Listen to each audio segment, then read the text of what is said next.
안녕하세요.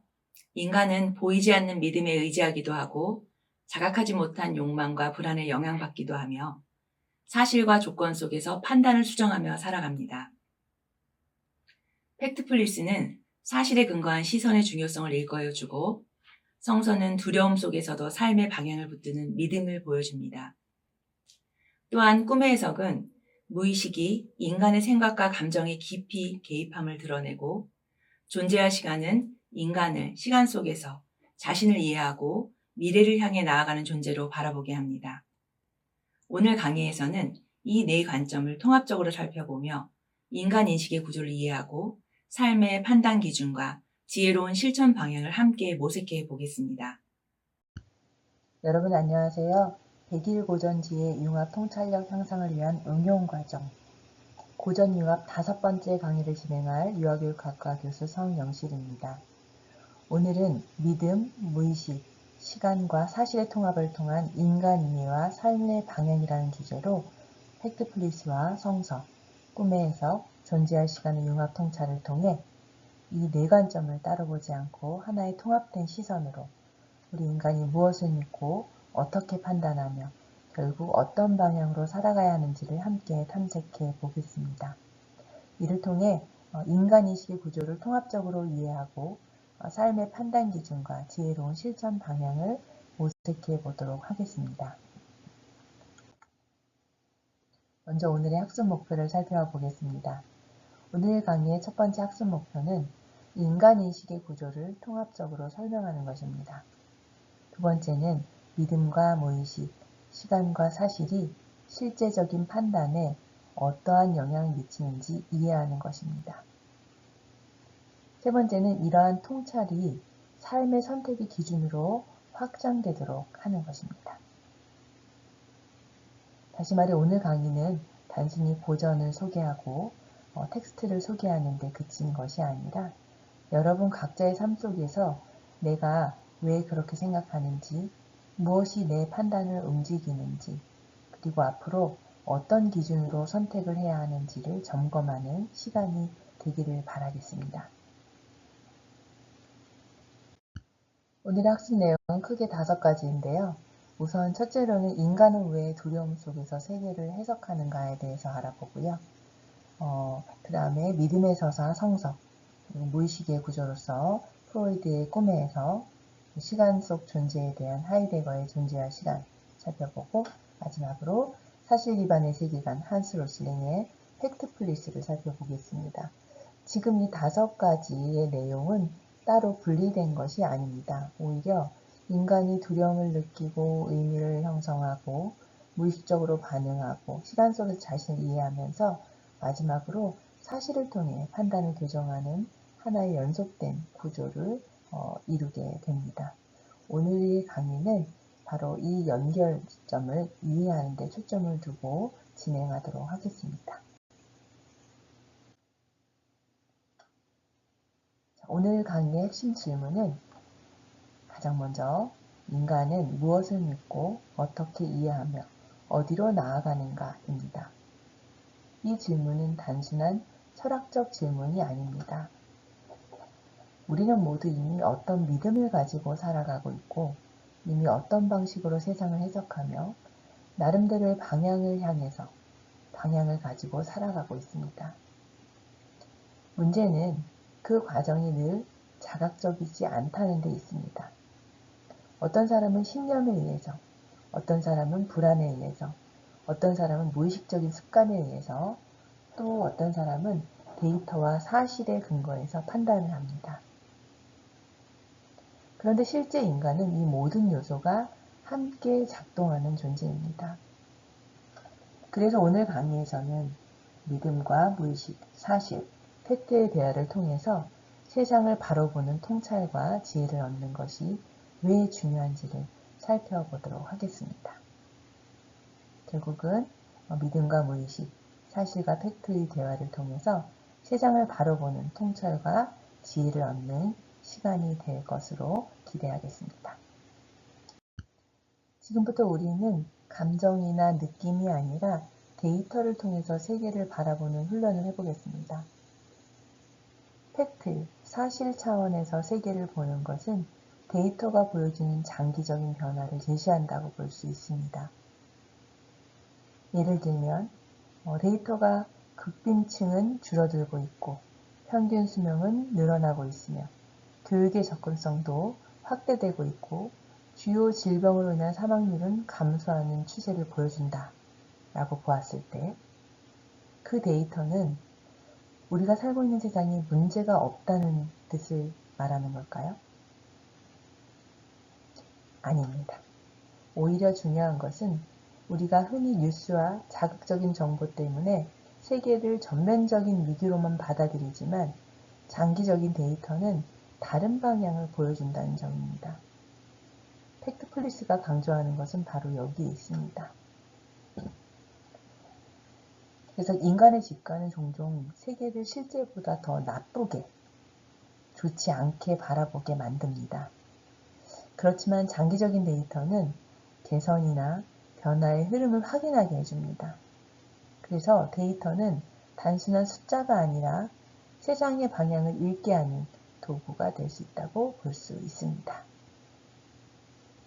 그래서 이 장기적인 개선 변화는 결국은 방향성 있는 세상의 변화를 보여주는 데이터에 의해 가능하다라고 보는 것입니다.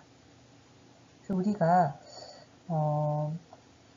데이터와 함께 장기적인 변화, 개선점 이런 것들에 좀 관심을 기울일 필요가 있습니다. 사실 극빈층 감소되고 있으면서 전 세계적으로 빈곤율이 지속적으로 낮아지고 있고요.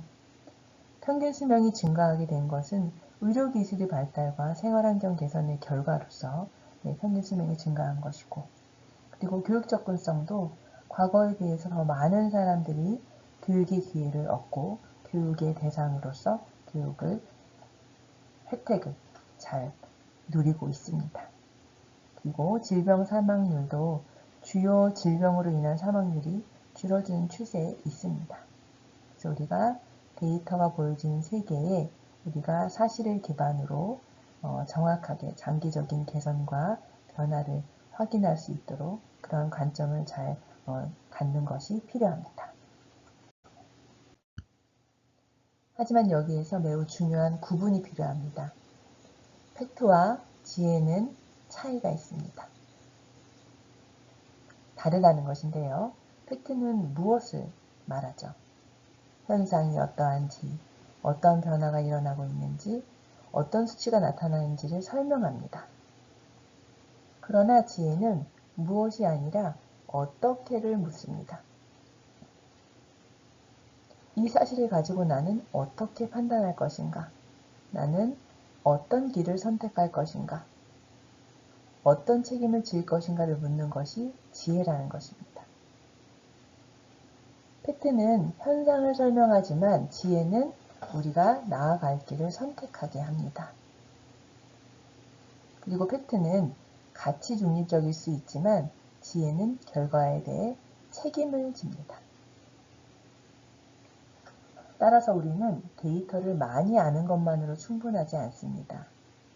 가장 중요한 것, 결국 중요한 것은 사실을 이해한 뒤 그것을 어떻게 삶의 선택과 연결할 것인가입니다.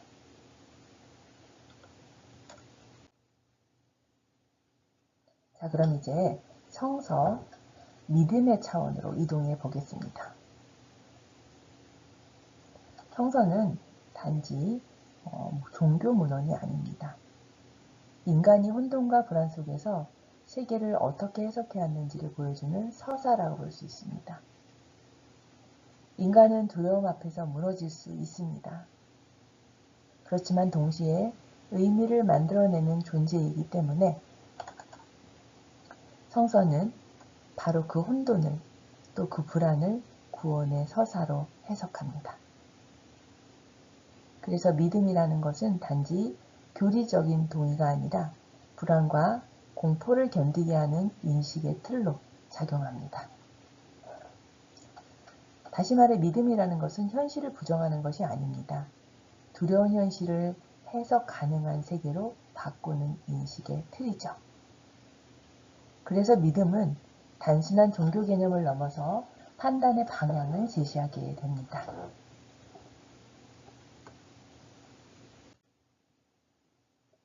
여기에서 흥미로운 접점이 생기는데요. 성서와 팩트플리스는 전혀 다른 내용과 언어를 사용하지만 공통적인 출발점을 가지고 있습니다. 그것은 인간의 두려움입니다. 성서는 혼돈과 불안을 의미의 서사로 해석하며 믿음의 틀을 제공합니다. 반면 팩트플리스는 막연한 공포를 데이터와 사실로 검증하며 객관적인 인식을 통해 두려움을 해소하려고 합니다. 즉, 하나의 의미로 응답하고 다른 하나는 검증으로 응답합니다.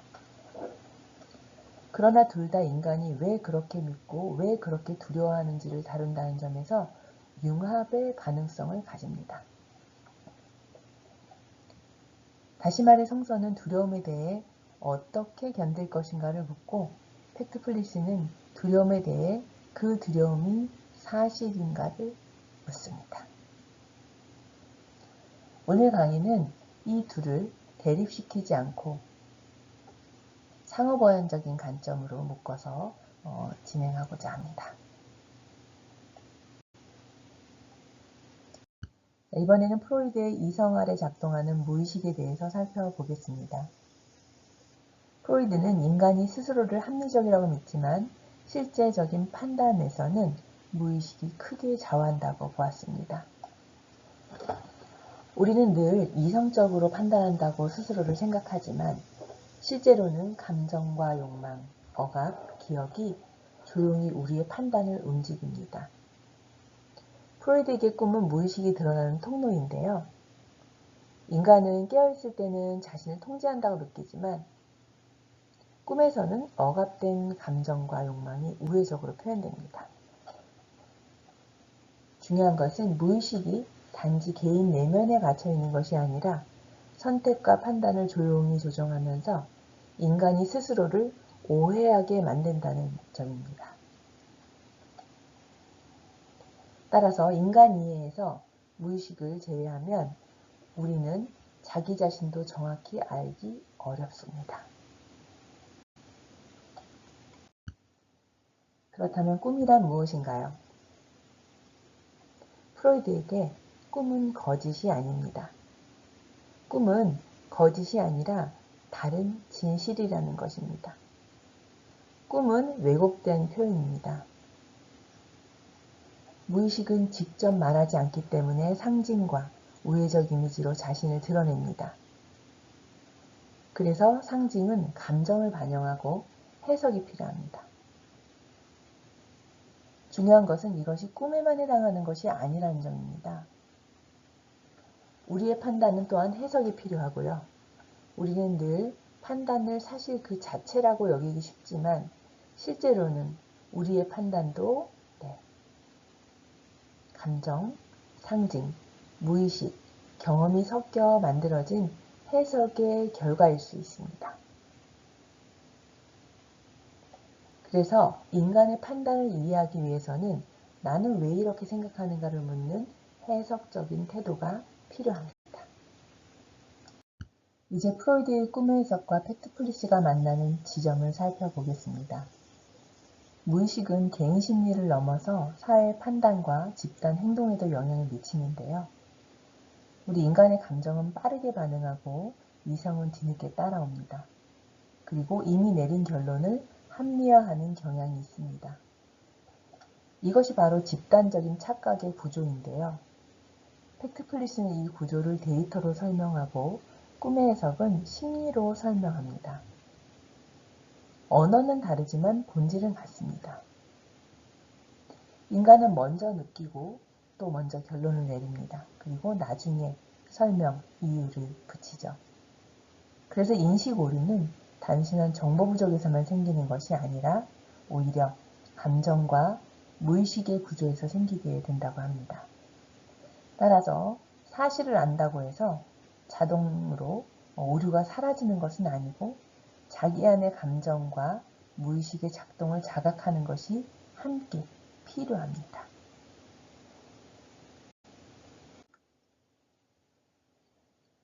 하이데거는 인간을 시간 속에 던져진 존재로 이해하는데요. 현재는 단순한 점이 아니라 과거와 미래로 구성된다고 했습니다. 인간은 고립된 존재가 아니라 세계와 맥락 속에 놓여 있으며 바로 그 맥락 속에서 자신을 이해합니다. 이 관점을 데이터 해석에 적용하면 중요한 통찰이 생깁니다.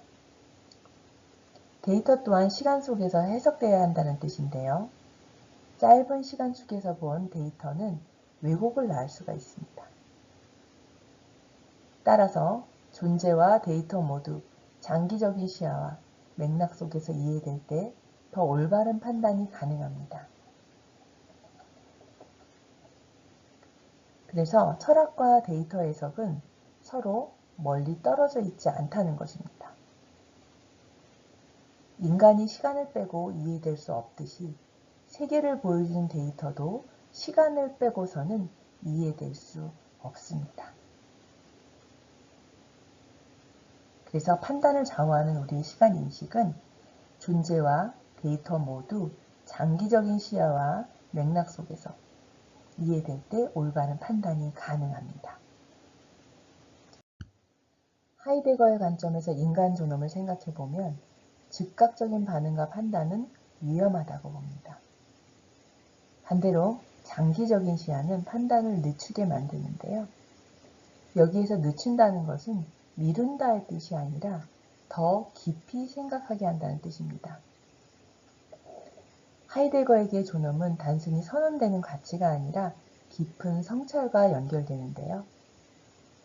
팩트플리스 입장에서 보더라도 숫자를 즉각적인 반응의 도구로 사용해서는 안 됩니다.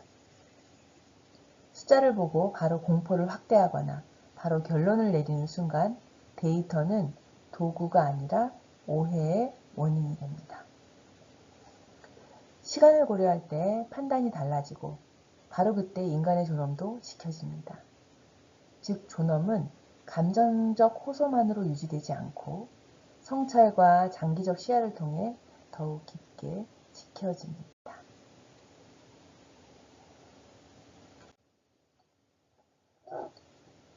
존재와 데이터와의 만남은 오늘 수업의 핵심 연결고리라고 볼 수 있는데요. 데이터는 많은 것을 말해주고 세상의 방향을 보여줍니다. 그렇지만 데이터가 선택을 대신하지는 않습니다. 선택은 오히려 인간의 몫입니다. 하이데거는 이것을 존재의 문제로 다루고 팩트플리스는 판단의 기준 문제로 다룹니다. 즉 하나는 어떤 존재로 살 것인가를 묻고 다른 하나는 어떻게 더 정확히 판단할 것인가를 묻습니다.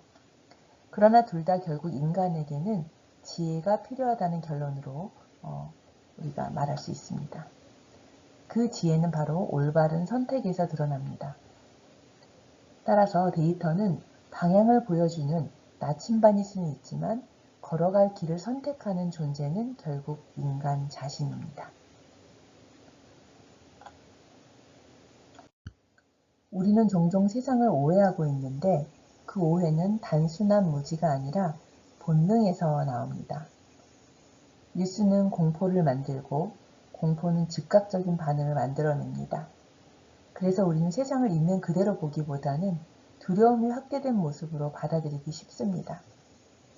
그러나 데이터는 다른 이야기를 보여줍니다. 바로 이 인식과 사실의 간극, 즉 내가 느끼는 세계와 실제 데이터가 보여주는 세계의 불일치가 불안을 형성합니다. 팩트플리스는 이 구조를 설명하며 오해를 멈추라고 강조합니다. 중요한 것은 인간의 비관적인 본능을 부정하는 것이 아니라 그것이 본능임을 인식하고 거기에서 한 걸음 떨어지는 것입니다. 우리가 잘 보이지 않을 때 한 걸음 물러섰을 때 또 보이는 것이 있죠. 그래서 우리가 세상을 오해하는 것에서 조금 객관적이고 사실적인 관점으로 변환시킬 필요가 있습니다. 그렇다면 데이터가 보여주는 장기적인 변화는 장기 데이터의 중요성을 보여줍니다. 인류 발전의 방향이나 성장과 진보를 상징하는 데이터의 흐름, 삶의 질 개선 지표, 국빈층 감소, 평균 수명 증가, 질병 사망률 감소, 교육 확대가 제시됩니다. 중요한 점은 이러한 변화가 대개 잘 느껴지지 않고 뉴스가 되지 않는다는 것입니다. 뉴스는 급격하고 자극적인 사건을 다루지만 문명의 개선은 점진적으로 일어나기 때문입니다. 그래서 우리는 발전보다 위기를 더 쉽게 기억합니다. 팩트플리스는 바로 이 지점에서 데이터가 가리키는 분명한 방향성을 보라고 제안합니다. 이것은 낙관주의를 강요하는 것이 아니라 실제적인 흐름을 보라는 것입니다. 즉, 장기 데이터는 세계를 미화하는 도구가 아니라 과장된 비관을 교정하는 도구라고 볼 수 있습니다. 팩트는 답이나 결론이 아니라 질문을 시작하게 하는 출발점입니다. 질문은 사고를 열고 고전을 통해 깊이 있는 해석이 가능해지는데요. 그래서 해석이 필요합니다. 그런데 그 해석은 고전이 지원해 줄 수 있습니다. 이 고전과 베스트셀러의 만남이 진정한 융합 통찰을 만들어낼 수가 있다는 것입니다. 그래서 성서는 인간 삶의 의미를 부여하고 프로이드는 꿈의 해석에서 무의식을 해석합니다. 그리고 하이데거는 존재와 시간에서 인간의 존재에 대해 질문하고 팩트플리시는 해석의 기준을 제공합니다. 이러한 고전과 베스트셀러의 만남이 통찰을 만들어내는데 인간의 지혜가 여기에서 시작된다고 볼 수 있습니다. 오늘의 수업 내용을 정리해보면 인간은 본능적으로 두려움 속에서 세상을 해석하고 그 과정에서 믿음과 무의식, 시간, 팩트가 동시에 작동한다는 것입니다. 여기에서 중요한 것은 자각입니다. 자각은 인간 사고 전환의 출발점이 되고요. 데이터는 인간이 올바른 질문을 시작하게 만드는 도구입니다. 믿음의 의미, 무의식에 대한 이해, 사실의 검증을 함께 아우르는 통합이야말로 현대적인 지혜의 필수 조건이라고 볼 수 있습니다. 결국 우리는 통합적 사고를 통해 삶의 방향을 바로잡고 진정한 통찰에 이를 수 있습니다. 그리고 인간은 이 인간의 인식의 모든 층위를 함께 다룰 때 더욱 성숙한 판단을 할 수가 있게 됩니다. 마지막으로 성찰을 위한 융합 통찰적 질문에 대해 함께 생각해 보겠습니다. 첫 번째 질문은 내가 사실이라고 믿어온 생각은 어디에서 왔는가? 우리는 흔히 내가 알고 있는 것이 사실이라고 생각합니다. 하지만 조금 더 깊이 들여다보면 내가 사실이라고 여긴 많은 것들은 나의 환경, 경험, 사회적 분위기, 미디어 정보, 또 반복된 습관 속에서 형성된 경우가 많습니다.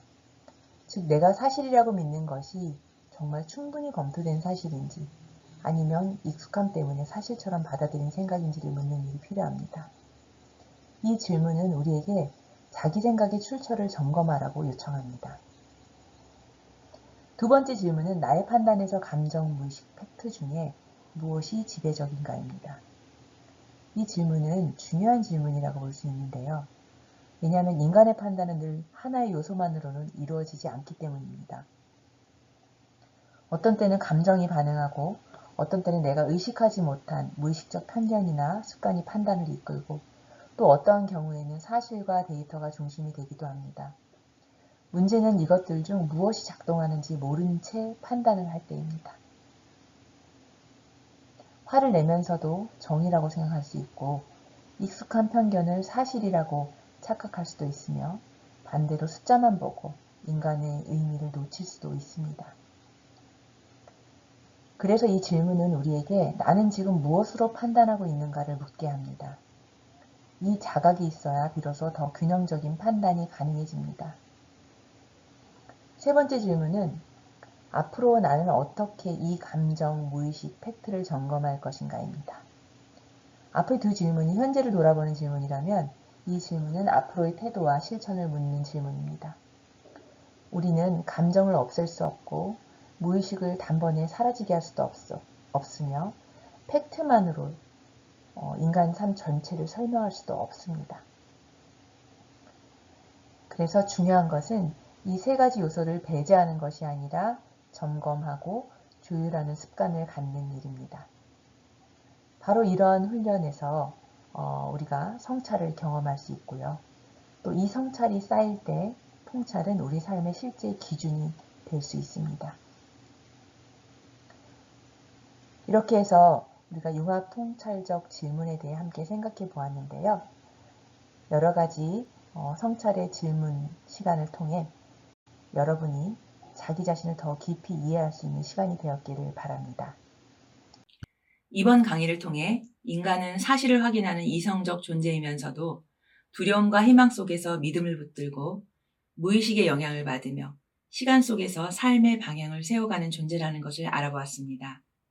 중요한 것은 어느 하나가 아니라 사실을 통해 현실을 분별하고 믿음을 통해 방향을 붙들며 무의식을 성찰하고 시간 속에서 삶의 의미를 재구성하는 일입니다.